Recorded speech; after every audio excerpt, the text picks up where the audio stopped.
Hi hello and welcome to Magi notes. இன்னைக்கு நம்ம இந்த வீடியோவில் 6ஆம் வகுப்பு தமிழ் இயல் 1 இலக்கண பகுதி என்னன்னு பார்க்கலாம். தமிழ் எழுத்துக்களின் வகையை பற்றி கொடுத்துருக்காங்க. அதுக்கு முன்னாடி இலக்கணமே என்ன கொடுத்துருக்காங்க பாருங்க. எப்படி மனுஷன் ஒரு பொருளை ஆராய்ஞ்சு அது எப்படி யூஸ் பண்ணணும், எதுக்காக யூஸ் ஆகுதுன்னு கண்டுபிடிச்சானோ அதே மாதிரி தான் மொழியை எப்படி பேசணும், எப்படி எழுதணும், இங்கே எப்படி எந்த நான் போடணும், இங்கே எந்த நான் போடணுறது கண்டுபிடிச்சா.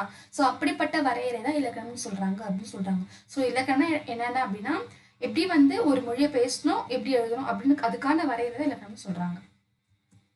தமிழ் மொழியோட இலக்கண வகை என்னென்ன அப்படின்னா எழுத்து, சொல், பொருள், யாப்பு, அணி. இந்த 5 தான் தமிழ் மொழி இலக்கண வகை. ஓகேவா? ஸோ தமிழ் மொழி இலக்கண வகை எத்தனை கேட்டாங்க? 5. எழுத்து, சொல், பொருள், யாப்பு, அணி. ஸோ எழுத்துனா என்ன அப்படின்னா ஒலி வடிவா எழுப்பப்படுறதும் வரி வடிவா எழுதுறதுதான் எழுத்து.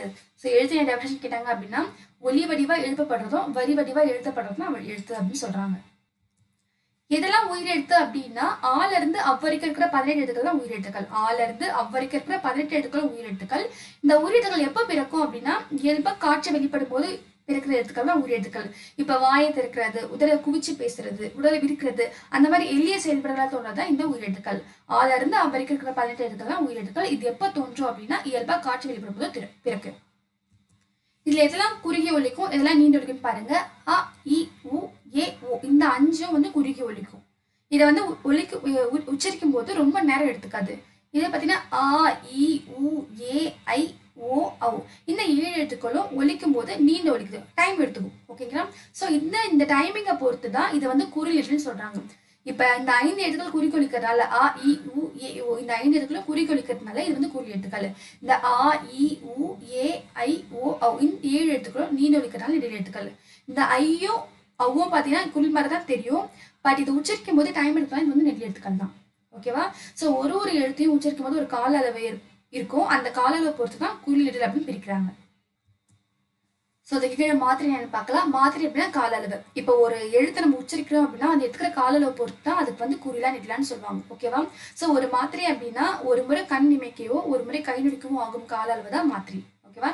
ஸோ அதை பொறுத்து நம்ம பிரிச்சோம் அப்படின்னா குறிலுக்கு ஒரு மாத்திரை, நெடிலுக்கு 2 மாத்திரை. ஓகேவா? ஸோ ஒரு எழுத்து குறில் எழுத்தாங்க அதுக்கு ஒரு மாத்திரை, நெடில் எழுத்தா 2 மாத்திரை. அடுத்து மெய்யெழுத்தான்னு பார்க்கலாம். மெய் அப்படின்னா உடம்பு. மெய் அப்படின்னா உடம்பு. இப்போ மெய்யெழுத்தை ஒழிக்கும் போது உடல் இயக்கத்துக்கு பங்கு கண்டிப்பா தேவை. இக்குல இருந்து இன்ன வரைக்கும் இருக்கிற 18 எழுத்துக்கள் தான் மெய்யெழுத்துக்கள். ஓகேவா? ஸோ உயிரெழுத்துக்கள் 12, மெய்யெழுத்துக்கள் 18. இக்குல இருந்து இன்ன வரைக்கும் இருக்கிற 18 எழுத்துக்களும் மெய்யெழுத்துக்கள். இந்த மெய்யெழுத்துக்களை அதை ஒழிக்கும் தன்மையை பொறுத்து 3 பிரிக்கிறாங்க. வல்லினம், மெல்லினம், இடையினம். வல்லினம்னா என்ன அப்படின்னா நம்ம ஷார்ட்டா படிக்கும் போது கசர தபரன்னு படிப்போம். இந்த புள்ளி வச்சு எழுத நீக்கிட்டு படிப்போம். பட் எழுதும் போது புள்ளி வச்சு தான் எழுதணும். கசர தபர, இக்கு, இச்சு, இட்டு, இத்து, இப்பிரு இந்த 6 எழுத்துக்களும் வன்மையா ஒழிக்கிறதால வல்லின எழுத்துக்கள். இந்த சொல்லும் போது உச்சரிக்கும் போது வன்மையா ஒழிக்கிறதால வல்லின எழுத்துக்கள். ஓகேவா? ஸோ மெல்லின எழுத்துக்கள் இந்த 6 இங்கு, இஞ்சு, இன்னு, இன்ன, இம்ம, இன்ன இந்த 6 எழுத்துக்களும் மென்மையா இருக்கிறதால மெல்லின எழுத்துக்கள். ஓகேவா? ஸோ ஒழிக்கும் போது மென்மையா இருக்கிறதால மெல்லின எழுத்துக்கள். இதை ஷார்ட்டா சொல்லும் போது கங்கை நமனன்னு சொல்லணும். அடுத்து எரள வழன்னு சொல்லுவோம். ஓகேவா? இந்த 6 வன்மையாவும் இல்லாம மென்மையாவும் இல்லாம இடைப்பட்டு ஒழிக்கிறாங்க. அது இடையின எழுத்துக்கள். ஓகேவா? ஸோ மெய்யெழுத்துக்கள்ல அதை ஒழிக்கும் தன்மை பொறுத்து 3 பிரிக்கிறாங்க. வல்லினம், மெல்லினம், இடையினம். கசர தபர, கங்கன ஞமன, எரள வழல. ஓகேவா? ஸோ மெய்யெழுத்துக்கள் என்ன மாத்திரை அப்படின்னா அரை மாத்திரை. இது ஒழிக்கும் போது டக்குன்னு வித்தின் செகண்ட்ல சொல்லலாம். ஸோ இது அரை மாத்திரை. அடுத்து உயிர்மெய்னா என்ன அப்படின்னா நமக்கு தெரியும் உயிரெழுத்துக்கள் 12, மெய்யெழுத்துக்கள் 18 தெரியும். ஓகேவா? ஸோ இந்த உயிரெழுத்துக்கள் 12 மெய்யெழுத்துக்கள் 18 சேரும் போது உருவாகும் எழுத்துக்கள் தான் உயிர்மெய் எழுத்துக்கள். மொத்தம் எத்தனை உயிர்மெய் எழுத்துக்கள் இருக்கு அப்படின்னா 216. இது எப்படி தோடுதுன்னு பார்க்கலாம். பார்த்தீங்கன்னா மெய்க்கு ஒரு எக்ஸாம்பிள். மெய்யெழுத்துக்கூடிய ஒரு உயிர்குறில் சேருது. அதாவது மெய்யெழுத்து அப்படியே இக்கு நமக்கு தெரியும். இக்கு, இங்கு, இச்சு இதெல்லாம் தான் மெய்யெழுத்துக்கள். ஸோ எக்ஸாம்பிளா இக்கு எடுத்துக்கிறேன். மெய்யெழுத்துக்கு எக்ஸாம்பிள் இக்கு. உயிர்குறில் ஏதாவது ஒரு குறில் அப்படின்னா ஆனா எடுத்துக்கிறேன். அப்ப இக்கும் ஆவும் சேருது. இக் பிளஸ் ஆ கா. ஓகேவா? இக் பிளஸ் ஆ கா. அதாவது ஒரு மெய்யெழுத்தும் ஒரு குறில் எழுத்தும் சேரும் போது எது உருவாகும் அப்படின்னா உயிர்மெய் குறில் உருவாகும். ஓகேவா? அதுவே மெய்யோட ஒரு நெடில் சேருது. இப்ப மெய்க்கு எக்ஸாம்பிள் நான் அதை இக்கு எடுத்துக்கிறேன். மெய் கூட ஒரு நெடில் எடுத்து ஆ சேருது. சேரும் போது இக் பிளஸ் ஆ கான் வரும். அப்ப உருவாகும் எழுத்து உயிர்மெய் நெடில். ஓகேவா? ஸோ இப்படிதான் இந்த உயிர்மெய் எழுத்துக்கள் தோன்றுது. உயிர் கூட ஒரு குறில் சேர்னா மெய் குறில் உருவாகும்.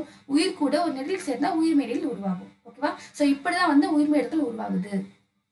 ஸோ உயிர் எழுத்துக்கள் உயிர்மெய் எழுத்துக்களை உயிர்மெய் குறில், உயிர்மெய் நெடில் அப்படின்னு சொல்லி 2 பிரிக்கலாம். ஓகே? இதுக்கு ஒரு கொஸ்டினா கேட்கலாம். உயிர்மெய் எழுத்துக்களுடைய வகைகள் என்ன அப்படின்னா உயிர்மெய் குறில், உயிர்மெய் நெடில். ஓகேவா? ஸோ மொத்தம் எத்தனை உயிர்மெய் எழுத்துக்கள் இருக்கு அப்படின்னா 216. ஸோ உயிர் எழுத்துக்கள் 12, மெய் எழுத்துக்கள் 18, உயிர்மெய் எழுத்துக்கள் 216. அடுத்தது பார்க்க போகிறது ஆயுத எழுத்து. எது ஆயுத எழுத்து? அக்கன்னா. இதுதான் ஆயுத எழுத்து நமக்கு தெரியும். ஓகேவா? ஸோ அந்த ஆயுத எழுத்துக்கு எத்தனை மாத்திரை அப்படின்னா அரை மாத்திரை. ஆயுத எழுத்துக்கு அரை மாத்திரை. இந்த ஆயுத எழுத்து வேற எப்படிலாம் சொல்ல அப்படின்னா தைநிலை முப்பால் அப்படின்னு சொல்லுவாங்க. ஓகேவா? ஸோ ஆயுத எழுத்து அப்படின்னா அக்கன்னா, அதுக்கு எவ்வளவு மாத்திரை அப்படின்னா அரை மாத்திரை. இது வரைக்கும் கால அளவு ரொம்ப கம்மி. ஸோ அதுக்கு அரை மாத்திரை. இங்க ஒரு எக்ஸாம்பிள் கொடுத்துருக்காங்க பாருங்க. கபிலர். கா வந்து ஒரு குறில் எழுத்து, அதுக்கு ஒரு மாத்திரை. பி அதுவும் ஒரு குறில் எழுத்து, ஒரு மாத்திரை. ல அதுவும் ஒரு மாத்திரை. அதாவது ஒலிக்கும் போது டைம் வந்து ரொம்ப கம்மியாயிடுது.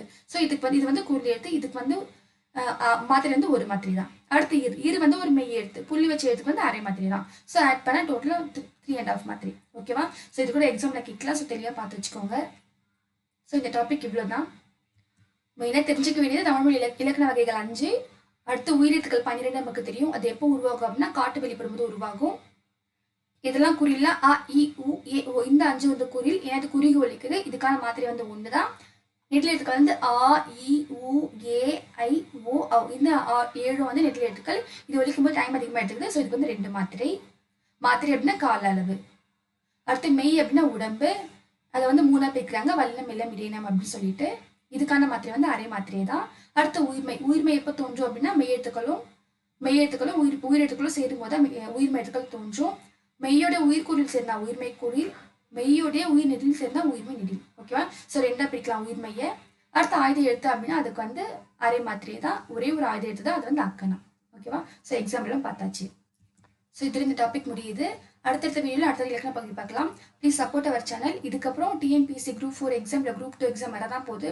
அதுக்குள்ளே போர்ஷன் கம்ப்ளீட் பண்ணிடலாம். ஸோ ப்ளீஸ் எங்கள் வீடியோஸ் அப்படியே ஃபாலோ பண்ணிட்டே வாங்க.